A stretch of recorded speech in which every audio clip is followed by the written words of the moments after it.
Guys, promise, hindi siya mapait.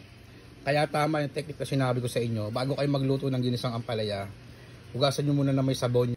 Good morning! Luto tayo ampalaya ngayon. Ito yung breakfast natin, tapos lunch. Nakainom na tayo ng gamot. Ito yung ampalaya ko, may nabubulok na. Tuyot na, pero pwede pa yan. Ayun, no? Iisa-isahin natin yan. Ganito muna gagawin natin. Hiwa-hiwain ko muna to, then magluluto na tayo ng ginisang ampalaya. Ito na, nahiwa-hiwa na natin. Yan. Ito, hindi ko muna lulutuin, mamayang gabi na lang. Para pagluto ko, bagong luto at sariwa. Tsaka fresh pa yung pagkakaluto na. Ito muna lulutuin natin. Ngayon, tuturuan ko kayo ng diskarte para mawala yung pait nito. Hugasan po natin ng sabon yung mga plato. Kasi maraming plato maghugas muna tayo bago magluto. Yun daw ang diskarte para hindi maging mapalit yung ampalaya. Maghugas muna ng plato bago magluto. Hindi, joke lang. Hugas muna tayo. Ayan o, ang diskarte. Maghugas muna tayo. Hugas fast food. Nagtrabaho po pala tayo sa fast food dati. Nag-working student tayo. Habang nag-aaral tayo ng college. Nag-working student po ako sa isang fast food chain sa Pilipinas. Yan. Kaya sanay ako maghugas fast food. Pero malinis yan. Mabilisan lang yan. Pero walang sabon yan. Malinis yan. Okay. Stop for the vlog. Yun lang. Na. Ito na yung totoo. Lagay tayo asin. Yan. Tapos lalamasin. Lalamasin lang daw. Pagkalamas, lalagyan mo ng tubig. Ibababad mo lang. Tinuhugasan po natin yan, ha? Kasi sobrang pait niyan. Ay, sobrang alat. Bawal tayo sa maalat. Pero formality na lang yan. Hindi naman totoo yun. Basta pipili kayo ng ampalaya, yung malalaki yung mga ganyan, no? Hindi mapait yun. Pero pag siya nagluluto, hindi talaga mapait. May pait na konti, pero okay lang. Kasi, yun naman talaga yung karakteristik ng ampalaya, di ba? Mapait. So, mas mapait, mas healthy, at mas masustansya. Healthy, masustansya, parang same lang yun, ha? Anyway, sige, para ipakita ko sa inyo, yan. Babad muna sa asin, then prepare tayo ng mga bawang, sibuyas, kamatis. Yan, tapos na tayo maghugas. Then magpapainit na tayo ng kawali. Yan. Nakapaghiwa na ako ng bawang, sibuyas, kamatis. Pwede yung skip yung kamatis, pero since may kamatis pa tayo at hindi masaya, maglalagay tayo.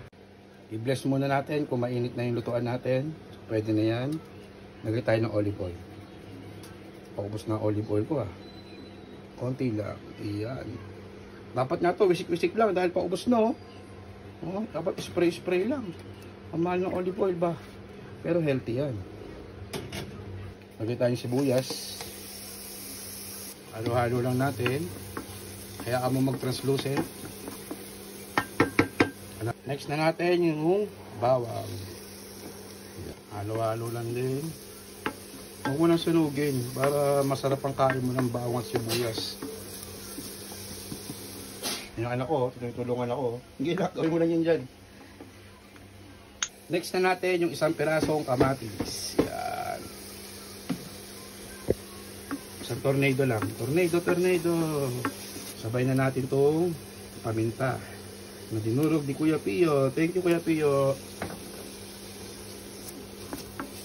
Check na natin. Yan.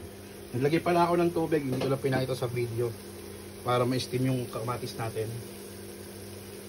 Halo-halo. Pwede na yan. Lambot na yan. Luto pa yan. Next natin, maglalagay na tayo ng ampalaya. Yan. Yung ginagawa dito, pinapakuluan para konting luto na lang. Ako, inahalo ko na sa gisa. Pwede na yan.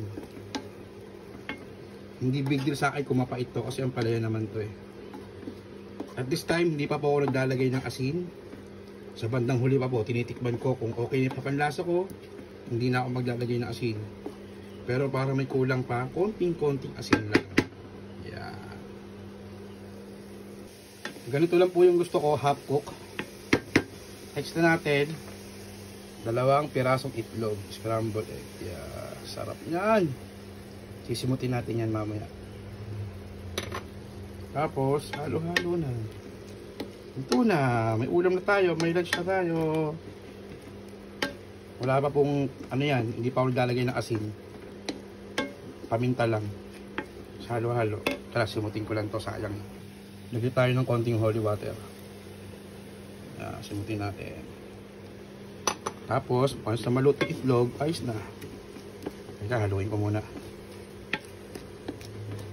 Sarap yan, no? Yan, no? Kita-kita nyo naman. Kita nyo naman kung gaano kasarap yan, no? Quality kahit walang asin. Tikman natin kung okay na. Ay, konti.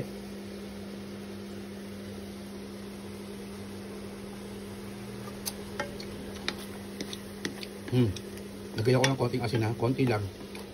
Pero, kahit hindi na, okay lang. Sanayin yung sarili nyo na matabang. Pero hindi na maglalagay. Pwede na yan. Basta mapait, masarap. Yan. Hindi na po ako maglalagay ng asin. Walang asin yan. Yan, luto na. Kain po tayo. Siyempre, kakain tayo. Dito rin tayo magsasando. Yan, no? Pag ganito ang ulam ko, hindi na, konti na lang po yung kanin ko. Puro ampalaya na lang tayo. Tapos, papartneran mo na ito, oh. 2 pirasong galunggong. Ayan, oh. Uy, sarap yan. Kain po tayo. Sarap. Kain. Thank you, Lord. Ito yung pagkain ko. 2 galunggong, ampalaya, tapos konting kanin. Ayun ang kanin ko. Wala pang 1 cup yan. Siyempre, mag-hot water tayo. Yan, tubig sa umaga. Hot water. Tara, kain tayo. Magkakamay ka lang ng ganyan, no? Bye, sarap. Ayun, sarap yan, no? Ang unang subo sa ating lahat. Kain. Guys, promise, hindi siya mapait. Kaya tama yung technique na sinabi ko sa inyo. Bago kayo magluto ng ginisang ampalaya, hugasan nyo muna na may sabon yung mga plato nyo. Tsaka kayo magluto. Hindi, joke lang. Kain po tayo. Ingat palagi. Ingat ba sa ating lahat.